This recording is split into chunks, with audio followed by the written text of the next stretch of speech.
তুমি আস্তে আস্তে একটা পুকুরের কথা বলছিলে যে নতুন একটা মসজিদে নামাজ পড়বো এবং একটা পুকুরে আসবো। পুকুরে এসে আসলে অন্যরকম একটা ফিল হচ্ছে আসলে, একদম মানে প্রাকৃতিক একটা পুকুর। পুকুরে পর্যাপ্ত পানি আছে, পানিটাও অনেক পরিষ্কার, মনে হচ্ছে গোসল করি কিন্তু সেই পরিবেশ নাই, কাছে কিছুই নাই। কিন্তু সবচাইতে ভাল লাগছে এই পুকুরে যে ছোট বড় অসংখ্য মাছ আমার সামনে, এটা তুমি মনে হয় দেখছো। মানে পরিবেশটা একটা অন্যরকম। আর আসলে এরকম পরিবেশে আসলে সবারই ভালো লাগার কথা।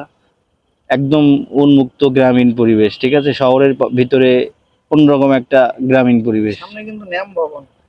ন্যাম ভবন তো আমি চিনি না বন্ধু।